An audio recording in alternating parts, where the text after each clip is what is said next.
F for fold और F for flop, मतलब fold is equal to flop. क्या foldable phones असली में फ्लॉप होते हैं? चले आपको बताते हैं। यानी हमसे पैसे लेके हमारे ऊपर ही तजुर्बा किया जाता है। सबसे पहला फोल्डेबल फोन किसने और कब बनाया, ये सारी मालूमात आपको पता चलेगी हमारे आज की वीडियो में। और हुआवे जो अगस्त 2019 में अपना फोल्डेबल सीरीज लॉन्च करने वाला था, उसने जब सैमसंग की, क्या ये फोल्डेबल फोन खरीदने के लायक थे? फोल्डेबल फोन के पीछे क्यों नहीं जाता? वीडियो स्टार्ट करने से पहले आपने अगर अभी तक हमारा चैनल सब्सक्राइब नहीं किया तो प्लीज सब्सक्राइब टेकब्लेड।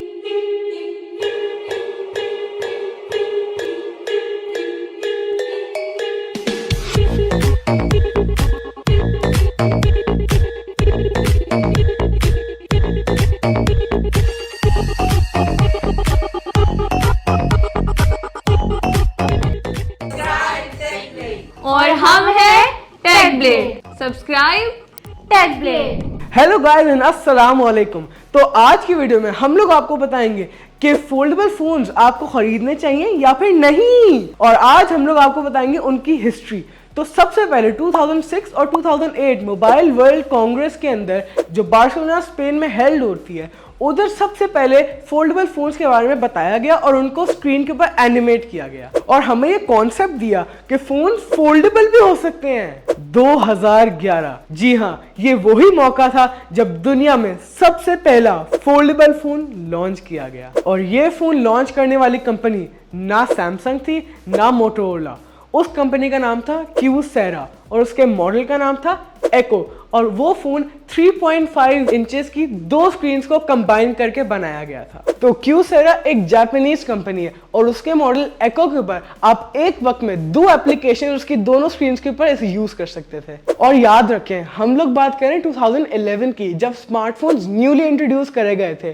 तो ये बहुत ही हैरान कौन बात है कि उस वक्त में ऐसी टेक्नोलॉजी आई जो फोल्डेबल एलसीडीज इंट्रोड्यूस करे। उसके बाद NEC कॉर्पोरेशन ने 2013 में डुअल स्क्रीन फोन्स इंट्रोड्यूस किए, लेकिन उनकी स्क्रीन फोल्डेबल नहीं थी।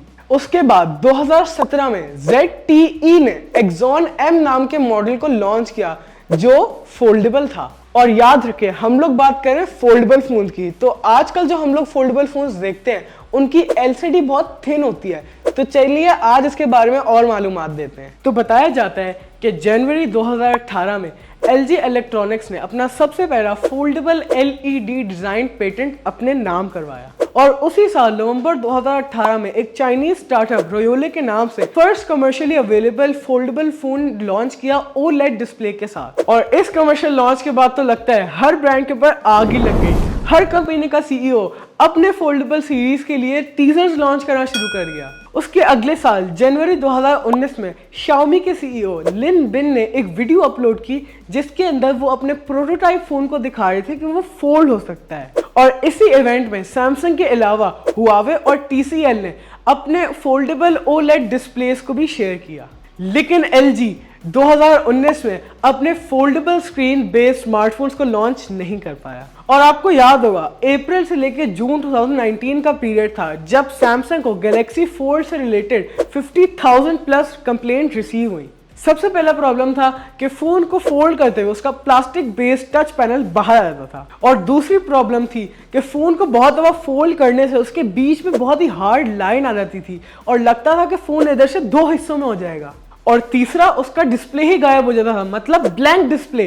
तो जुलाई 2019 में सैमसंग ने गैलेक्सी फोल्ड का सोल्यूशन निकाला, क्या कि उसकी प्रोडक्शन ही रोक दी और अपने प्रेस रिलीज में कहा कि इसके ऊपर और R&D करके वापस आएंगे। और हुआवे जो अगस्त 2019 में अपना फोल्डेबल सीरीज लॉन्च करने वाला था, उसने जब सैमसंग की कंप्लेंट्स देखी तो उसने कहा भाई मैं रुक जाता हूं। तो उसने भी कहा कि आप हमें 3-4 महीने और दें और हम लोग उसको बाद में रिलीज करेंगे। फिर 24 फरवरी 2020 MW से बिल्कुल पहले हुआवे ने अपना नया मेट X फोल्डेबल सीरीज को लॉन्च किया जिसका हार्डवेयर बिल्कुल मेट X की तरह था, लेकिन उन्होंने उसका नाम मेट XS रख दिया। और फिर उसी साल सितंबर 2020 में सैमसंग ने अपना गैलेक्सी Z Fold 2 को लॉन्च किया। 25 फरवरी 2021 MW से बार्सिलोना से बिल्कुल पहले हुआवे ने लॉन्च किया मेट X2 और इसी MWC में Xiaomi ने अपना सबसे पहला मिक्स फोल्ड अनाउंस किया। और फिर 2021 में ही अगस्त में सैमसंग ने अनाउंस किया अपना Galaxy Z Fold 3। और फिर इसी साल 15 दिसंबर को Oppo ने अपना first foldable phone Oppo Find N introduce किया।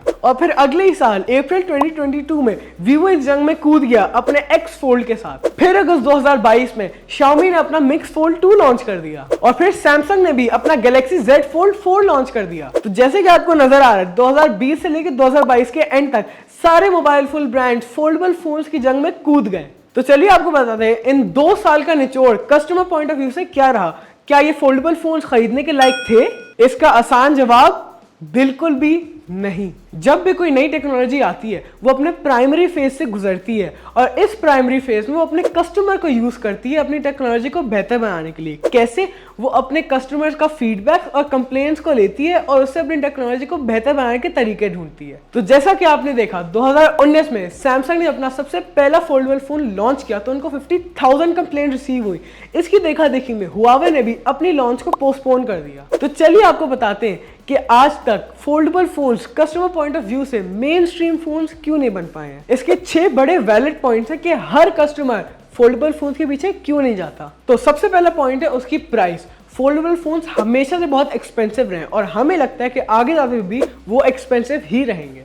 आज से 5-6 साल पहले अगर आपसे पूछा जाता कि आप 1.5-2 लाख का फोन खरीदेंगे तो आप हंसते, लेकिन आज आप खरीद रहे हैं। लेकिन आज भी इन फोल्डेबल फोन्स की प्राइस शुरू होती है 3 से 4 लाख से। तो दूसरा सबसे बड़ा पॉइंट है उनकी इनर स्क्रीन। जितनी ही स्ट्रॉन्ग उनकी आउटर या मेन स्क्रीन होती है उतनी ही वीक उनकी इनर स्क्रीन होती है। और उसकी इनर स्क्रीन जो साइज में बड़ी होती है अगर वो टूट जाए तो उसकी प्राइस अनअफोर्डेबल होती है। और थर्ड और सबसे इंपॉर्टेंट पॉइंट जो उसके हार्डवेयर से रिलेटेड है, जब आप फोल्डेबल फोन को बहुत ज्यादा खुल बंद करते हैं या फिर उसको फिंगर से या फिर स्टाइलस से इस्तेमाल करते हैं तो उसके बीच में आपको एक एयर गैप फील होता है और उस एयर गैप से उसके बीच में बहुत ज्यादा डस्ट फंस जाती है। चौथा पॉइंट है उसकी क्रीज। जब आप 3 से 4 महीने एक फोल्डेबल फोन को यूज करते हैं तो उसको जब आप खोलते हैं तो उसके बीच में एक हार्ड लाइन या फिर एक क्रीज नजर आती है जो एक एंड से दूसरे एंड के बीच में रन करती है और इसी वजह से फोल्डेबल फोन्स अच्छी प्राइस में रीसेल नहीं हो पाते। सैमसंग ने अपने Galaxy Z Fold 4 में IPX8 वाटर प्रोटेक्शन तो फराहम कर दी लेकिन डस्ट रेजिस्टेंस अभी भी एक बहुत बड़ी प्रॉब्लम है।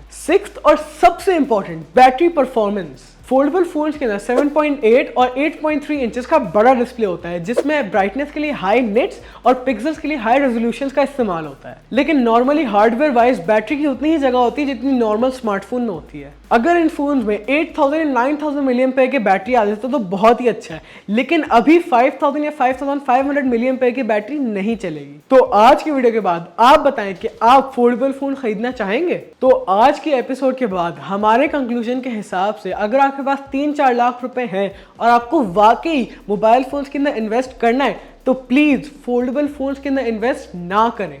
हमारी इस वीडियो का मकसद किसी ब्रांड को डिसग्रेस करना नहीं है बल्कि आपके सामने रियल फैक्ट्स, फिगर्स और इश्यूज को सामने लाना है क्योंकि एंड में ये आपका पैसा है और फैसला लेने का हक भी आपका ही है। आपने अगर अभी तक हमारा चैनल सब्सक्राइब नहीं किया तो प्लीज सब्सक्राइब टेक ब्लेड।